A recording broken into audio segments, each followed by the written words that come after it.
والصلاة والسلام على أشرف الأنبياء والمرسلين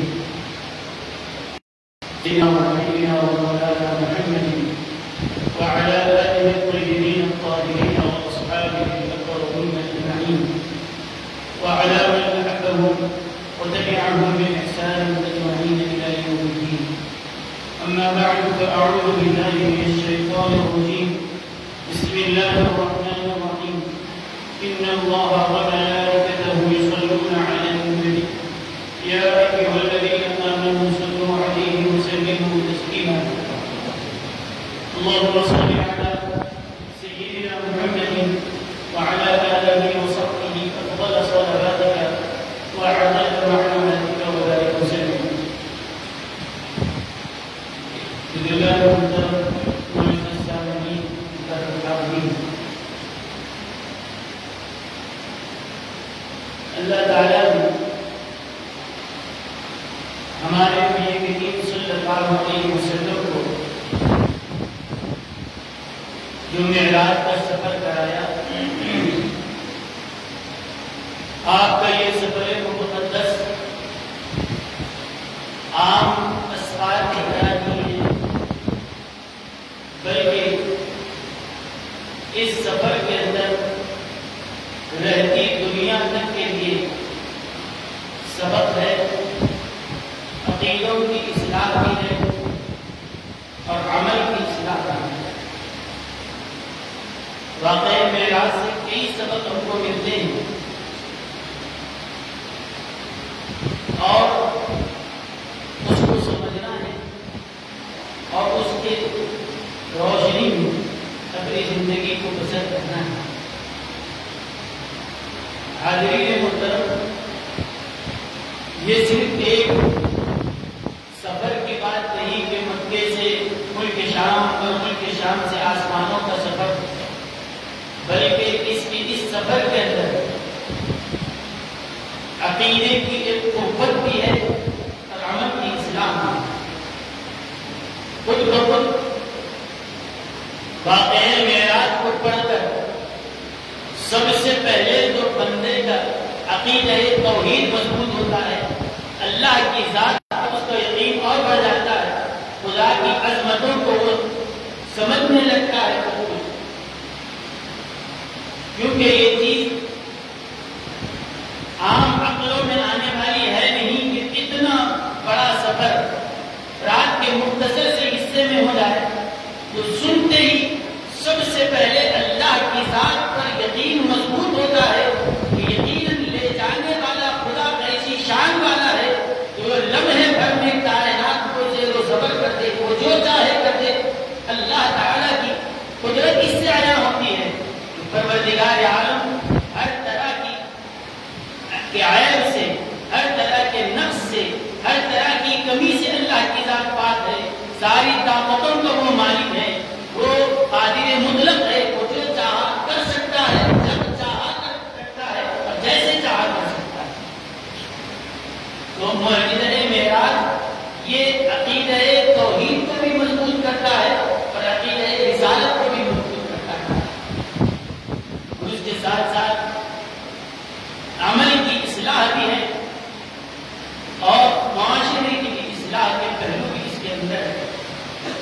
نبی کریم علیہ السلام کو جو برزخی حالات دکھائے گئے، وہاں کے عذاب کی کیفیتیں جو آپ کو بتائی گئی، یقیناً یہ ہمارے اندر سے، ہمارے معاشرے سے برائیوں کو خاتمے ختم کرنے کا طریقہ ہو اگر اس کو توجہ کے ساتھ اس کا مطالعہ کیا جائے۔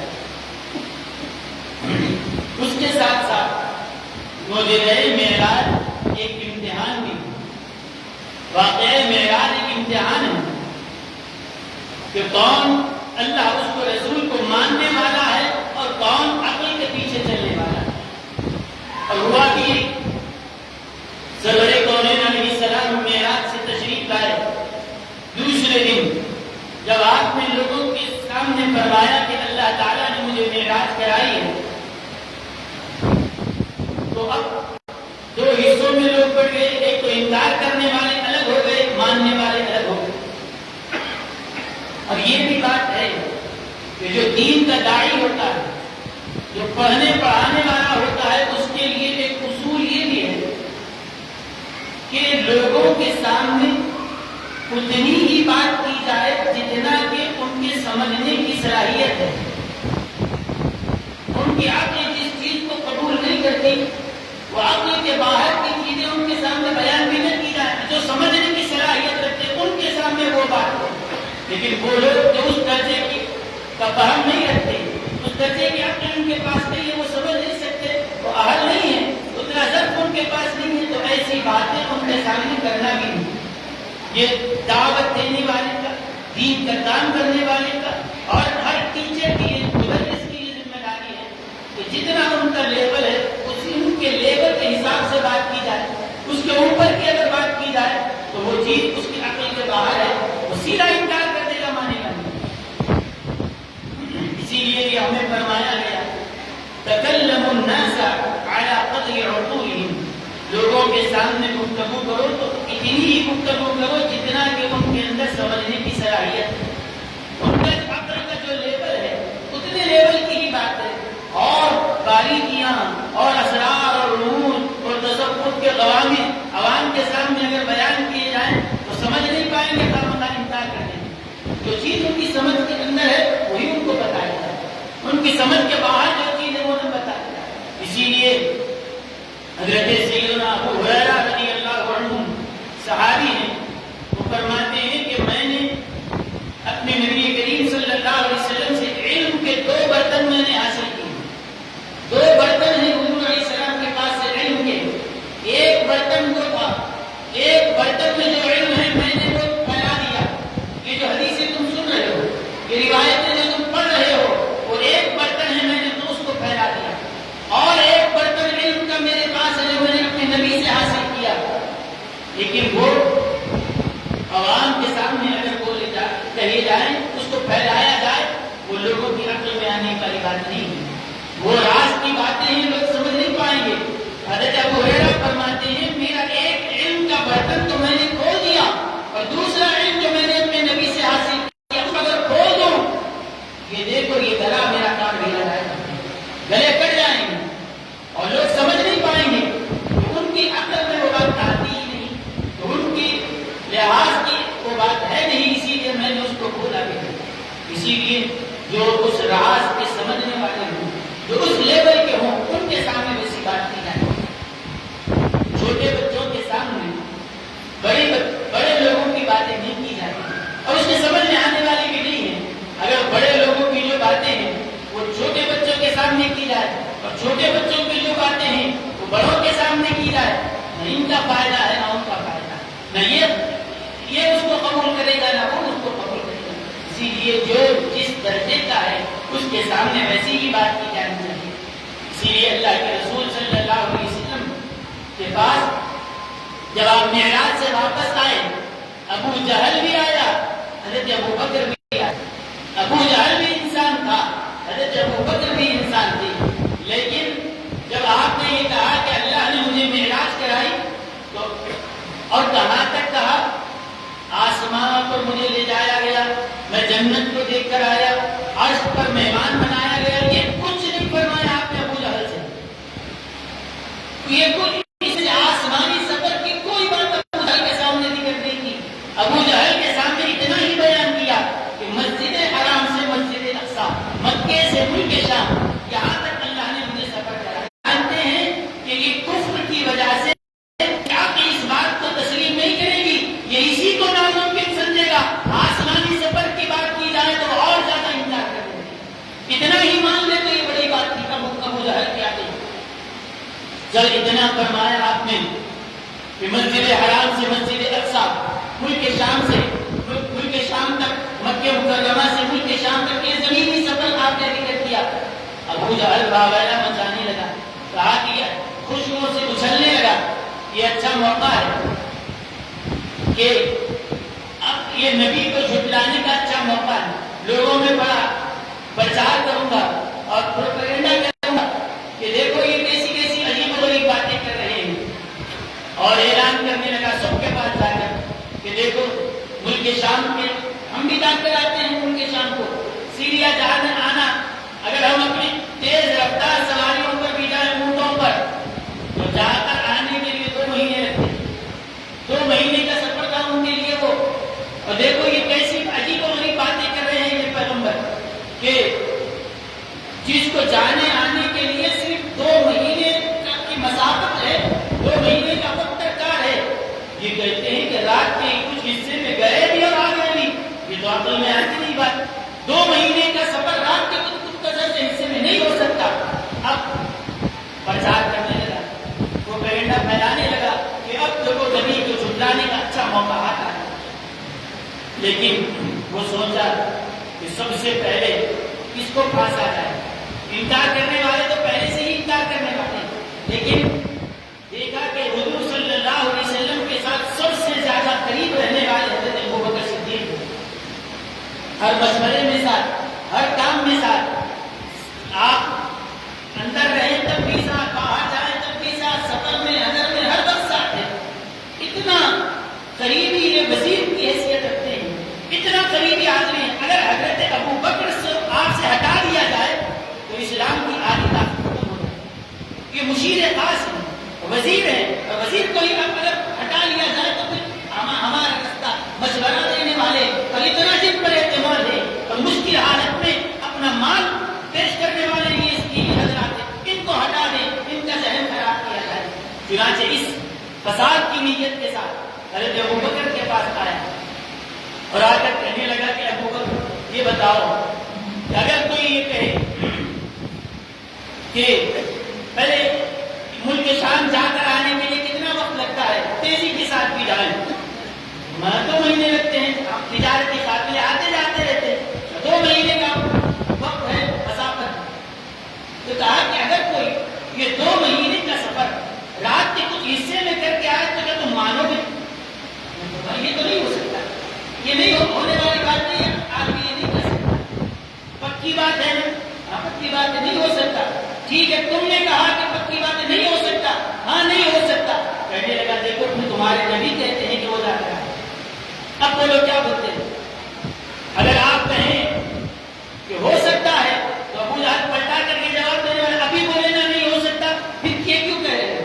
ان کو ہی جھٹلا دینے والا تھا، اس طرح سے وہ جال باندھ رہا تھا۔ اور اگر کہے کہ ہو سکتا ہے تو کہیں گے کہ کیسے ہو گیا، تم نے وہ کبھی انکار کیا۔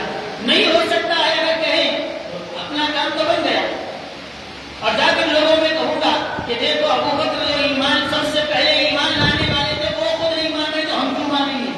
اس نیت کے ساتھ آپ کے سامنے کہا۔ حضرت صدیق اکبر رضی اللہ عنہ نے فوراً جواب دیا، ابو جہل کوئی عام آدمی اگر جا کر آنے کی بات ہو تو نہیں جا سکتا، محمد عربی اگر فرماتے ہیں جا کر آئے، سب سے پہلے ابوبکر اس کی تصدیق کرتا ہے، یہ نہیں اس سے کم وقت میں بھی جا کر میرے نبی آ جائیں، ابوبکر اس پر ایمان لاتا ہے۔ سبحان اللہ۔ اسی وقت اللہ تعالیٰ نے حضرت جبریل امین علیہ السلام بھیجا حضور علیہ السلام کے پاس، اور اللہ فرماتا ہے اے نبی ابوبکر نے سب سے پہلے آپ کی تصدیق کی، اللہ آج سے ابوبکر کا نام صدیق کر دیا ہے، یہ صدیق ہے کیونکہ آپ بھی نہیں تصدیق کرنے والے، صدیق کا لقب ان کو ملا۔ اب ذرا غور کرنے کی بات ہے، ابو جہل اور اس کے بعد حضرت ابوبکر نے کیا فرمایا سن، وہ کہنے لگا ایسے کیسے مان لیے، یہ کیسے ہو سکتا ہے، ہم جا کر نہیں آئے، نبی جا کر کیسے آ سکتے ہیں، اتنے سفر کو تم نے حقیقت کیسے مان لیا؟ حضرت ابوبکر صدیق نے فرمایا ابو جہل تو ابوبکر سے یہ کہلوانا چاہتا ہے کہ نبی کے اس زمین کے سفر کی تصدیق کر لیں، نبی اگر اس کے آگے کی بات دیکھنے کہتے ہیں، ارے ہم نے آسمانوں کے اوپر کی باتیں دیکھی نہیں ہے، نبی کے کہنے پر مان لیا، تو کہتا ہے کہ مکے سے ملک شام کے سفر کی بات، ارے ہم نے تو خدا کو دیکھا نہیں، نبی کے کہنے پر مان لیا، زمین کے سفر کی بات کیا پوچھتا ہے؟ خدا کو نہیں دیکھا، نبی کے کہنے پر مان رہے ہیں، اور کیا چاروں خانے چت ہو گیا، جتنا پلان بنا کر آیا تھا سب فلاپ ہو گیا، ویسے ہی واپس چلا گیا۔ لیکن یہاں پر یہ سمجھنے کی بات ہے، ابو جہل بھی اسی کلچر کا رہنے والا، حضرت ابوبکر بھی وہیں کے رہنے والے، ابو جہل بھی مکے کا ہے، حضرت ابوبکر بھی مکے کے ہیں، زبان دونوں کی ایک، قوم دونوں کی ایک، تہذیب دونوں کی ہے. اب یہ ہے کہ ایمان لانے کے بعد یہ مسلمانوں میں آ گئے، وہ بھی کفر میں تھا، لیکن وطن کے تہذیب ہے، زبان ہے، کلچر ہے، سب ایک ہونے کے باوجود وہ بھی انسان ہے، یہ بھی انسان ہے. کیا بات ہے کہ ابو جہل کی عقل اس کو قبول نہیں کر رہی ہے اور حضرت ابو بکر کی عقل قبول کر رہی ہے. ایک انکار کر رہا ہے، دوسرا اقرار کر رہا ہے. یہ وجہ کیا ہے؟ وجہ یہی ہے کہ جس کے دل میں ایمان بیٹھ جاتا ہے وہ اپنے عقل کے پیچھے نہیں جاتا، خدا اس کے رسول کے پیچھے ہو جاتا ہے. اور جس کے دل میں ایمان نہیں آتا وہ اعتراض کرتا ہے اور اس کو قبول نہیں کرتا. اور مسلمانی یہی ہے، مسلمانی اسی کو کہتے ہیں کہ عقل مانے یا نہ مانے، عقل کو قربان کر دے، اللہ اس کے رسول کے فرمان کی آئے اپنی گردن کو جھکا دینا. یہی اسلام ہے، یہی مسلمان ہے. نہیں میری عقل میں سمجھ میں بات نہیں آئی لہذا میں نہیں مانتا، تو مطلب یہ ہے کہ ابھی پورا مسلمان نہیں، پکا مسلمان نہیں. اور پھر یہ بھی تو دیکھا جائے گا تو ہے کیا، تیری عقل کتنی ہے، تیرا علم کتنا ہے، یہ بھی تو دیکھا جائے گا کہ تیری صلاحیتیں کتنی ہیں، پڑھا کتنا اور سمجھنے کی طاقت کتنی ہے، اس پر بھی تو بحث ہوگی. لیکن جو اپنی عقل کو چھوڑ دیتا ہے ایمانیات کے معاملے میں، عقل مانے یا نہ مانے، بس قرآن نے فرمایا ہے میں مان لیا، نبی نے فرمایا ہے مان لیا، یہ مسلمانی ہے. یہی معراج کے پیغاموں میں کا ایک اہم پیغام یہ ہے جو حضرت صدیق اکبر کی صداقت سے ہمیں معلوم ہوا کہ اللہ اس کے رسول نے جو فرمایا ہے سمجھ میں آئے یا نہ آئے اپنے سر کو جھکا دو کہ وہ برحق ہے، وہ حق ہے، وہ صحیح. اب یہ بات ذہن میں رکھ لیں کہ یہاں دو لوگ ہیں، ایک ابو جہل، ایک حضرت ابو بکر. ایک کی عقل قبول کر رہی ہے، ایک کی عقل انکار کر رہی ہے. اور انکار کرنے اور ماننے میں صرف ایمان کا فرق ہے. ایمان میں جتنی زیادہ طاقت اور قوت ہے اتنا ہی زیادہ اللہ رسول پر اس کا عقیدہ مضبوط ہے، اور ایمان میں جتنی کمی ہے اتنا ہی اللہ اس کے رسول کے احکام پر وہ اعتراض کرنے والا بنتا ہے.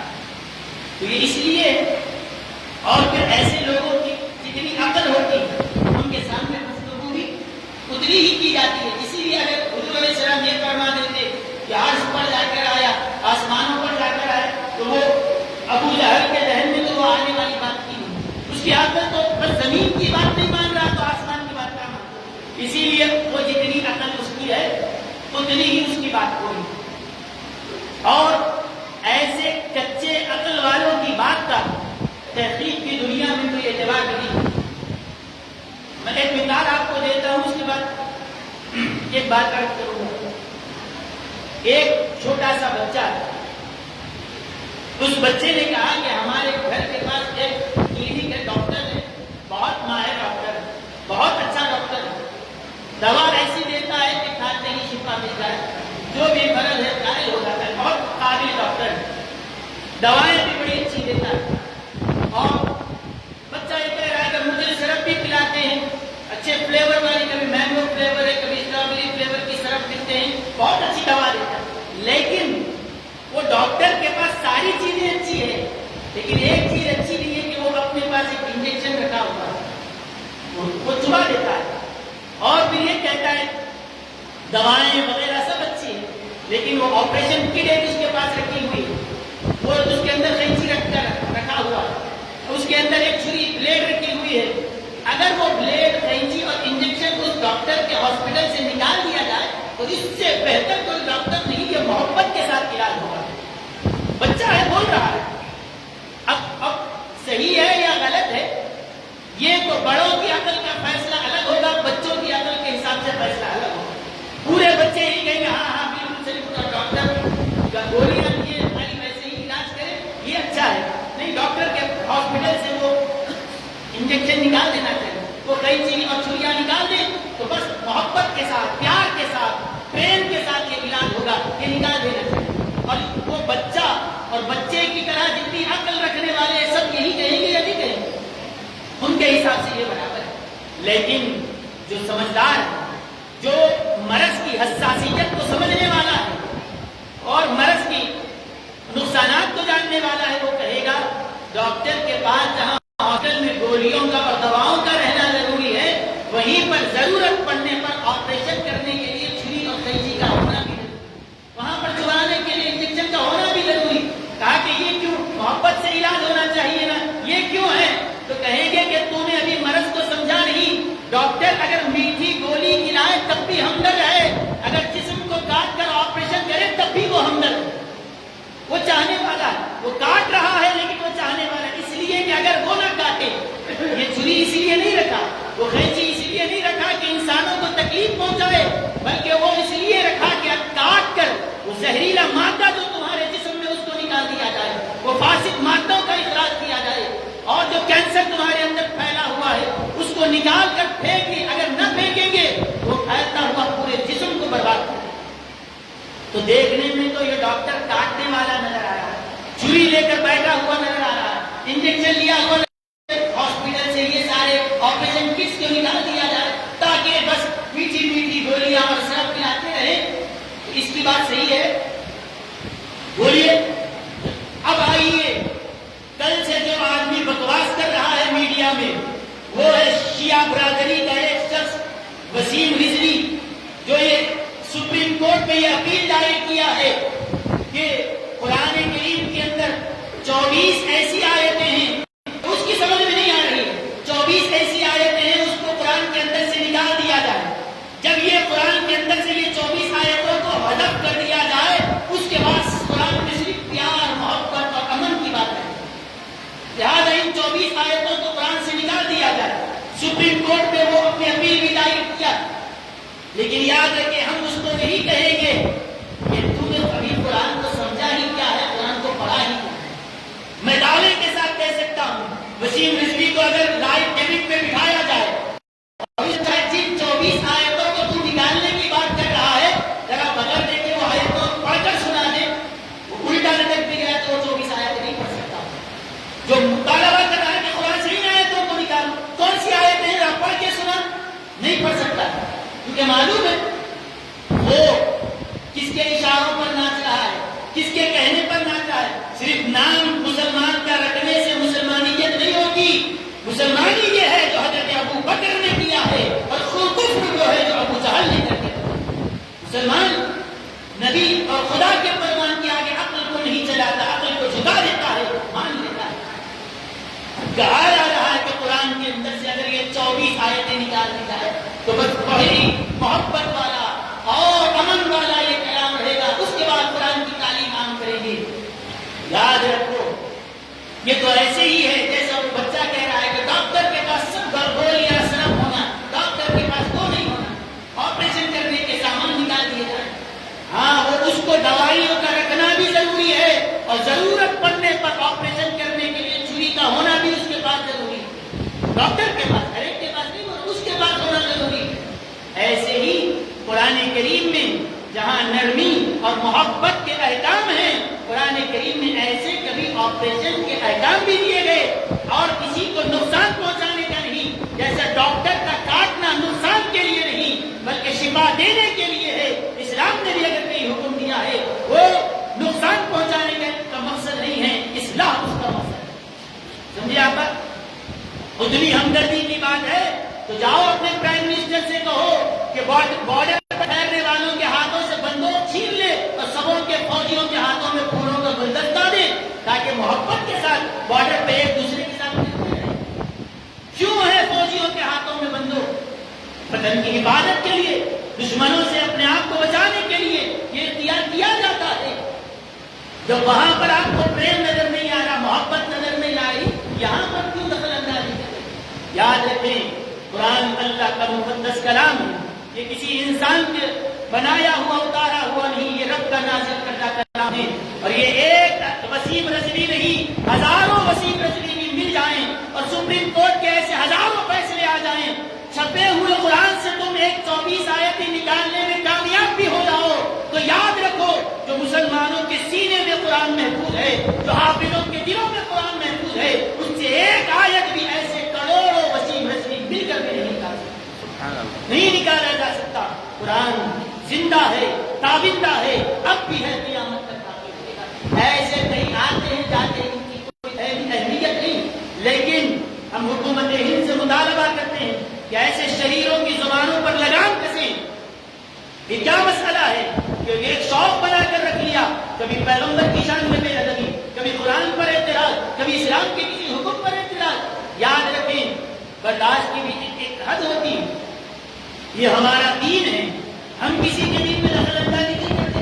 ہم نے کبھی نہیں کہا کہ گیتا سے یہ نکال دو, ہم نے کبھی نہیں کہا کہ ویدوں میں سے یہ ہے نکال دو. ہم کسی کے مذہب میں دخل اندازی نہیں کرتے, تو پھر کسی کو حق نہیں ہے کہ وہ ہمارے مذہب میں دخل اندازی کرے. ہندوستان کا دستور ہر شہری کو یہ ضمانت دیتا ہے, اس کو یہ رائٹ حاصل ہے کہ وہ اپنے مذہب پر عمل کرے. ہمارے ہم کسی کے مذہب میں دخل اندازی نہیں کرتے, کسی اور کو بھی یہ حق حاصل نہیں کہ وہ ہمارے مذہب میں دخل اندازی کرے. ہم بالکل طاقت کے ساتھ, بڑی شدت کے ساتھ, اپنے غم و غصے کے ساتھ اس وسیم رضوی کے اس عمل پر, اس اقدام پر شدید مذمت اور احتجاج کرتے ہیں. اور یہ اس لیے بھی کیا جاتا ہے, بار بار چھیڑتے ہیں تاکہ مسلمان جذبات میں آ کے اس کے بعد اس کو پکڑ لیا جائے. مثال میں وہ بولنے والا میڈیا میں نہیں آتا, یہ کچھ جذبے میں کچھ کر دیا, اس کو میڈیا میں ٹارگیٹ بنایا. اسی لیے جذبات کو قابو میں رکھ کر قانونی طور پر ہمارے بڑے جس انداز میں کام کرتے ہیں اس انداز میں کام کریں. لیکن یاد رکھیں, لیکن ایک بات تو ہے, اب پوری دنیا یہ توجہ کرے گی اپنے بھی پڑھائی. آخر وہ 24 آیتیں ہے کون سی جس کو یہ نکالنے کی بات کر رہا ہے, اور وہ بیوقوف کو بھی نہیں معلوم کہ وہ کون سی آیتوں کی بات کر, نہیں سنا سکتا. پکی بات اگر ہے تو لا کر کسی لائف ڈیبٹ میں بٹھایا جائے, ان سے پوچھیں کہ کون سی 24 آیتیں ذرا پڑھ کے بتا. نہیں پڑھ سکتا, ہرگز نہیں پڑھ سکے گا. معلوم ہے کس کے اشاروں پر ناچ رہا ہے. اگر نام مسلمان کا ہونے سے مسلمان نہیں ہوتا, اور ایسے لوگ ہوتے ہیں جیسا ہمارے پاس اردو میں کہتے ہیں, بندہ نہ عیسوی نہ موسوی, بندہ ہے پیسوی. نہ وہ عیسوی ہوتا ہے نہ موسوی, صرف پیسوی ہوتا, جہاں پیسہ ڈالو اس کے پیچھے جاتا ہے. ایسے کئی ہے کرنے والے جو اس طرح کی حرکتیں کرتے, کبھی بابری مسجد کے نام پر, کبھی قرآن کی عظمت کے نام پر, کبھی نبی کی شان میں بے ادبیوں کے نام پر. اس طرح کی حرکتیں کی جا رہی ہے. خامخواہ مسلمانوں کے ساتھ یہ چھیڑخانی ہے, ان کے ساتھ یہ ان کے دلی جذبات کو ٹھیس پہنچانے کے یہ حرکتیں کی جا رہی ہے. ہم شدت کے ساتھ اس کی مذمت کرتے ہیں, اور ساتھ ساتھ ہم آپ سے یہ کہتے ہیں کہ وہ 24 آیتیں جس کو یہ نشانہ بنا رہے ہیں, ٹھیک ہے, اب ہم بھی بتائیں گے کہ وہ 24 آیتوں میں ہے کیا, اس کی حقیقت کیا ہے, اور ان بچوں کی عقل نے کیا سمجھا ہے, اور خدا کا فرمان ہمیں کیا سمجھا رہا ہے. اس کی حقیقتیں بھی انشاءاللہ کھل کر اس کو واضح کیا جائے گا کہ کس آیت میں کیا چیز ہے, امن کیا ہے, اور اس میں تجھ کو دہشت گردی کون سی نظر آ رہی ہے. اس کو انشاءاللہ کھول کر بتایا جائے گا. اللہ تعالیٰ سے دعا کرتے ہیں کہ پروردگار عالم ہمارے دلوں میں ایمان کو مزید مستحکم پیدا کروانے, ہمارے عقیدوں کو ہمارے ایمان کی پروردگار حفاظت فرما. پروردگار جو تیرے دین کے خلاف سازشیں رچ رہے ہیں, پروردگار ان کو نیز کو